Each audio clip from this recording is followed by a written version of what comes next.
Hello friends, निर्देशांक ज्यामिति का 7.2 प्रश्न वाली बताने वाला हूं। आज का वीडियो ही बहुत ज्यादा इंपॉर्टेंट होने वाला है। आज जो क्वेश्चन लिए हैं हर बार एग्जाम में पूछा जाता है, तो इसीलिए आप इस वीडियो को शुरू से लेकर के अंत तक जरूर देखिए बिना स्किप किए हुए, ताकि आप 100% सीख सके। और इसमें जो विभाजन फॉर्मूला है उसको भी हम ट्रिक के द्वारा आज बताएंगे, जो आपको रटना नहीं पड़ेगा। कभी भी बिना रटे हुए आप आसानी से फॉर्मूला को भी लिख सकते हैं और उस पे क्वेश्चन को सॉल्यूशन करके बना सकते हैं। चलिए तो वीडियो को हम शुरू करते हैं और आपको बताते हैं ये सारा प्रोसेस, ट्रिक और साथ साथ कैलकुलेशन करना सिखाते हैं। ध्यान देना है। यहाँ पे क्वेश्चन लिखा हुआ है, उस बिंदु का निर्देशांक ज्ञात कीजिए जो बिंदुओं -1,7 और 4,-3 को मिलाने वाले रेखाखंड को 2:3 के अनुपात में विभाजित करती है। तो उस बिंदु का हमको निर्देशांक निकालना होगा। यहाँ पे माना कि उस बिंदु का निर्देशांक, यहाँ पे लिखेंगे माना कि उस बिंदु का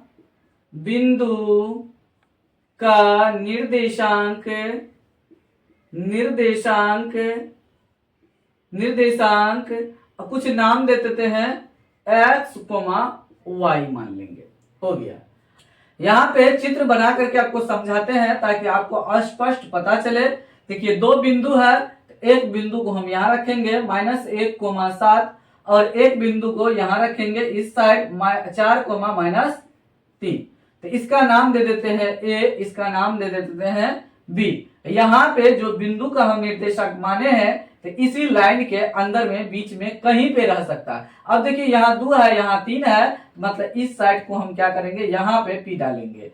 यहाँ पे x, y यहाँ रहेगा। इसी बिंदु को क्या कहेंगे, ये जो बिंदु है ये बिंदु क्या कर रहा है, 2:3 में इस लाइन को डिवीजन कर रहा है, विभाजित कर रहा है। तो ये जो बिंदु है ये m अनुपात, यहाँ पे लिख देंगे m1 अनुपात m2 है। ये अनुपात से पहले वाला को m1, अनुपात से बाद वाला को m2 हम लिखेंगे। ये x1 y1 हो जाएगा, ये x2 y2 हो जाएगा। ये कोऑर्डिनेट जो इन पॉइंट पे है लाइन के a और b के पास जो है, तो ये x1 y1 x2 y2 हो जाएगा। यहाँ जो अनुपात में विभाजित किया है ये बिंदु का हम मान चुके हैं यहाँ पे। चलिए तो अब विभाजन फॉर्मूला लगाएंगे, उसके बाद हम सॉल्यूशन करेंगे। तो सबसे पहले इसको x1 y1 मान लेते हैं। तो x1 बराबर -1, x2 बराबर इसमें से लेंगे अनुपात कॉमा से पहले वाले को 4, y1 बराबर 7 है, y2 बराबर इसमें से लेंगे -3 है। अब m1 मतलब बराबर यहाँ पे लिख देते हैं 2:3। अनुपात से पहले m1 है, अनुपात से पहले यहाँ पे 2 है, तो m1 बराबर हो जाएगा 2, m2 बराबर हो जाएगा 3। इस तरीके से हम लिख देंगे। अब लिखेंगे विभाजन सूत्र से।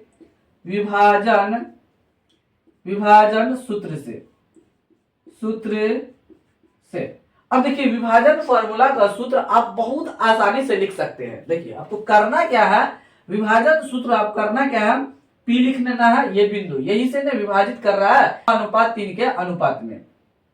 तो यहाँ पे Px, y ये पॉइंट क्या कर रहा है, ये पॉइंट जो है 2:3 के अनुपात में विभाजित कर रहा है। तो विभाजन फॉर्मूला लगाएंगे उस बिंदु का निर्देशांक निकालने के लिए। तो आपको करना क्या है, mx जोड़ mx लिख लेना है, अब बटे m प्लस m लिख देना है, कोमा। अब देखिए इसमें x x आया है तो हम my y वाला लेंगे तो my जोड़ my हो जाएगा, अब बटे m प्लस m हो जाएगा।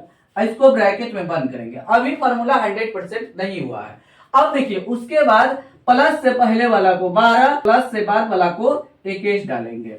यहाँ पे 12, यहाँ पे 1 2 हो गया, m1 x2 यहाँ पे 21 डालेंगे तो 2 1 हो जाएगा। यहाँ पे 1 और 2 लिख देंगे। देखिए यहाँ x कोऑर्डिनेट का फॉर्मूला आ चुका है, m1 x2 plus m2 x1 अब बटे m1 जोड़ m2। यहाँ भी वही करेंगे, 1 2 लिख देंगे, यहाँ पे 2 1 लिख देंगे, m1 y2 plus m2 y1 हो गया। उसके बाद m1 और m2 जोड़ में जो फॉर्मूला ट्रिक के द्वारा लिखे हैं ये सारा मान यहाँ पे दिखाई दे रहा है। यहाँ से देख देख करके इसमें लिख देंगे और कैलकुलेशन कर देंगे तो मेरा x और y कोऑर्डिनेट आ जाएगा। यहाँ पे इस बिंदु का निर्देशांक निकल जाएगा। चलिए तो आगे लिखते हैं x, y बराबर m1 का मान यहाँ पे 2 दिखाई दे रहा है, देख देख करके लिखना है, गुणा उसके बाद x2 का मान यहाँ पे 4 है तो 4 लिखेंगे, प्लस m2 का मान है 3 तो 3 लिखेंगे, गुना x1 का मान है -1 तो -1 लिख देंगे, बटे और 2 m1 का मान है 2 जोड़ m2 का मान है 3 लिख देंगे। यहाँ पे कोमा लिखेंगे, m1 का मान है 2 इंटू y2 लिखा हुआ है तो y2 का मान है -3 जोड़ m2 का मान है 3 गुना y1 का मान है 7 बटे 2 जोड़ 3। m1 का मान 2 है, m2 का मान 3 है, यहां से देख करके लिख दी। हो गया। अब उसके बाद बगल में हम कैलकुलेशन करते हैं, ध्यान देना है। अब कैलकुलेशन करेंगे, यहाँ पे गुना जोड़ माइनस प्लस है, इसको हम कैलकुलेशन कर लेंगे तो p x, y। अब चलिए यहाँ ध्यान देना है। अब देखिए 4 में 2 से गुना करेंगे तो 8 हो जाएगा। उसके बाद यहाँ प्लस है और यहाँ अंक में जो गुना कर रहेंगे तो यहाँ पे माइनस है तो माइनस प्लस माइनस हो जाएगा तो माइनस लिख देंगे। 3 में 1 से गुना करेंगे 3 हो जाएगा। अब बटे 2 में 3 जोड़ देंगे तो 5 होगा, यहाँ पे 5 लिख देंगे, फिर कोमा। अब इसको हम कैलकुलेशन करते हैं। देखिए ये माइनस है, ये प्लस में है तो प्लस माइनस माइनस हो जाएगा। माइनस 3 में 2 से गुना करेंगे 6 लिख देंगे, 6 लिख दिए। अब देखिए ये दोनों संख्या प्लस में है तो प्लस ही दिखाएगा। यहाँ पे 7 या 21 हो गया, 21 बटे 3 2 5 हो जाएगा। इस तरीके से लिख देंगे। हो गया p x, y बराबर 8 में से 3 घट गया तो 5 और बट्टे में भी 5 है तो लिख देंगे कोमा। अब देखिए -6 प्लस 21, 21 में से 6 को घटा देना है तो 11 में से 6 गया 5 हो जाएगा। यहाँ पे 15 हो गया, 15 बट्टे 5 इस तरीके से हो गया।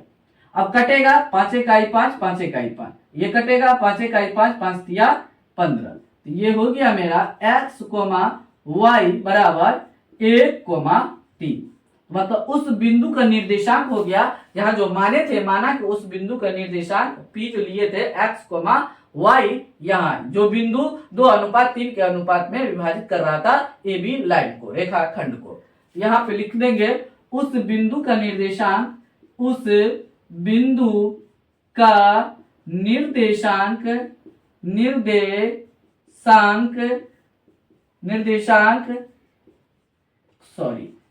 बराबर 1, 3 है। यही मेरा फाइनली आंसर है। इसका शॉर्ट कोड ट्रिक भी है। तो उम्मीद करते हैं कि ये वीडियो आपको अच्छा लगा होगा, 100% आपको समझ में आ गया होगा। फिर भी आपको किसी भी प्रकार की कोई प्रॉब्लम है तो जरूर आप कमेंट बॉक्स में कमेंट कीजिए और इस चैनल को ग्रो करने में हेल्प जरूर कीजिए। और आने वाले नेक्स्ट मंथ से आपका वायरल क्वेश्चन ही बताया जाएगा। मैट्रिक बोर्ड एग्जाम का जो बोर्ड एग्जाम में कौन कौन सा क्वेश्चन वायरल होगा, जो हर बार पूछा जाता है, उस टाइप का क्वेश्चन आपको बताया जाएगा। तो फिलहाल वीडियो को यही समाप्त करते हैं। मिलते हैं अगले वीडियो में कुछ नया टॉपिक लेकर के, नया कंसेप्ट के साथ मिलेंगे। तब तक आप लोग इस चैनल के सभी वीडियो को देखते रहिए, एंजॉय लीजिए। Thanks for watching this video.